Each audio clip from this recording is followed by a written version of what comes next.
Now, the second piece, consistency's older brother, adaptation. See, that consistency, like we just talked about, it will get you in the door. It signs you up for the game, but it guarantees nothing. See, where consistency puts that pen in your hand, paper in front of you, pats you on the back, where consistency gives you a chance to write your story. One's level of success or achievement relies on their ability to adapt. To do the thing that's so hard for people to do, look in the mirror and ask, how can I be better? I've been consistent for 30 days, sure. Here's what's right, here's what's wrong. Now it's time to adjust, to be critical, to understand that expecting more of the self does not in any way diminish the task at hand. It gives you room to expand into that next version of yourself in a way that simply showing up doesn't. Without a willingness to adapt, you get Einstein's definition of insanity, right? Doing the same thing repeatedly and expecting different results. You get day after day of wondering why this square peg won't just save us all the trouble and go into the round hole. Without a willingness to adapt, we move for the sake of moving and we work for the sake of working. But if we could find it within ourselves to look at the data that's been acquired day after day and use it to help guide ourselves to that North Star,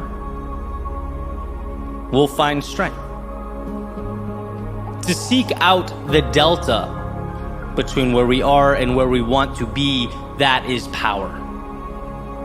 But it calls for more than just showing up. It calls for looking around. It calls for observing and then adapting. So yeah, your greatest fan and your greatest critic. Be there for you, but don't let yourself get away with good enough. Showing up is critical. It's powerful, but it's just the beginning. If your eyes stay open, if you're willing to both love yourself and improve yourself simultaneously, all the world becomes available to you. There are no mountains you can't climb or oceans you can't cross. And sure, the world will do what the world does. It will place challenges before you. But rather than those challenges being the reason you can't, rather than accepting those challenges as a permanent reality, they become nothing more than the next puzzle to be solved, the next little adaptation that's required of you. You show up, you self-assess, you adjust, and carry right on towards that horizon again and again. So when you find yourself frustrated or up against that wall, remember, you are building your ideal reality. Be proud of yourself for showing up, for being consistent. Because as dire as it might seem, you overcame a lot to get here. But also know that the challenge at hand is not an indictment of you or your goals. It's your chance to review the game plan and adjust. Your opportunity to do what so many fail to do, not shrink from the world, but adapt yourself to it. Grow because of it. Today is your opportunity to take what the world gives you and build something new.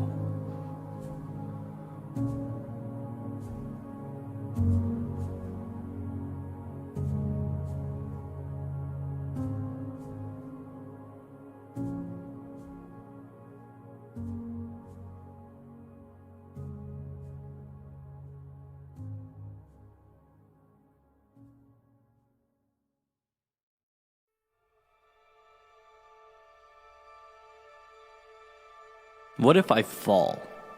the man asks, looking nervously over the edge.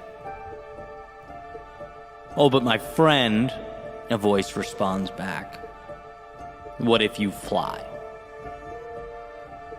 A little quote I heard not too long ago demonstrating our proclivity to maintain, to preserve, to protect, to move away altogether from the risk, for fear that we might lose our grip on the status quo.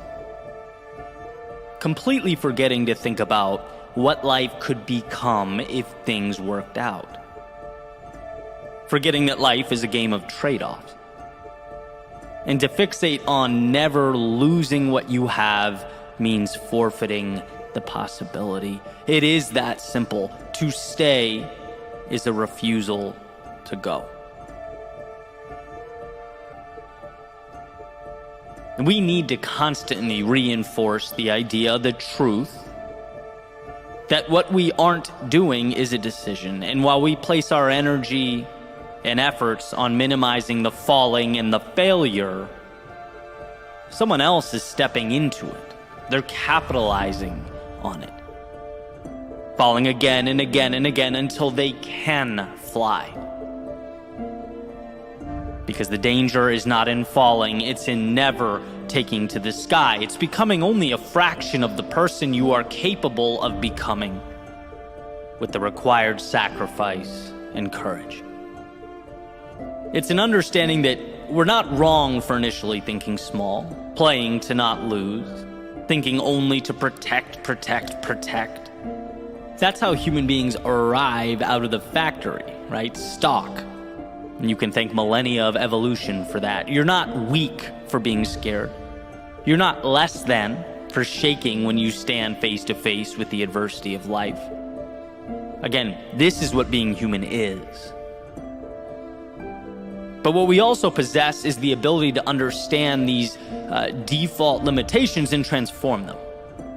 To understand being scared of the world around us was incredibly valuable forever ago, right? When we roamed around hunting and gathering, it made sense not to inquire further when there was a shaking in the bushes. It made sense not to rashly run into the cave. It made sense to fear deeply the prospect of being abandoned by your small tribe that was the only reassurance separating you from the vast unknown lurking in the darkness, the wilderness. But anyone listening to this today must also understand that these biological drivers are outdated. The lions in the bushes are no more. The caves are generally metaphorical, and one's quote-unquote tribe should be carefully and methodically chosen, right? Civilization provides that cushion, and what a luxury. So when life pushes back, and it will, and you feel like you're on that ledge, you will want to turn back. Not because you're weak, but because you've forgotten that the voice in your head screaming in fear can't see the upside. It's blind to the possibility. It only sees downside. It only says, hey, this might bring about discomfort. There are things out there you don't know, foreign entities, possibly adversaries. Why would you even contemplate taking that leap? And that's where you step in and provide reassurance. Yeah, things could go wrong, but the wrong steps are, one, usually reversible, and two, provide the wisdom that I need.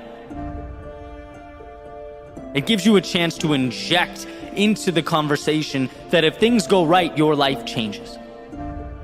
That this could be the beginning. And that we don't live until the excitement about what life can become if things work out is greater than the fear of what life would regress into if they didn't. Without upside, there's no hope. Without hope, there is no purpose. And as Viktor Frankl has said, life is never made unbearable by circumstances, but only by lack of meaning and purpose. We're all operating within the same parameters, same playing field. But the difference is we have different soundtracks, interpretations, and narratives playing behind our eyes.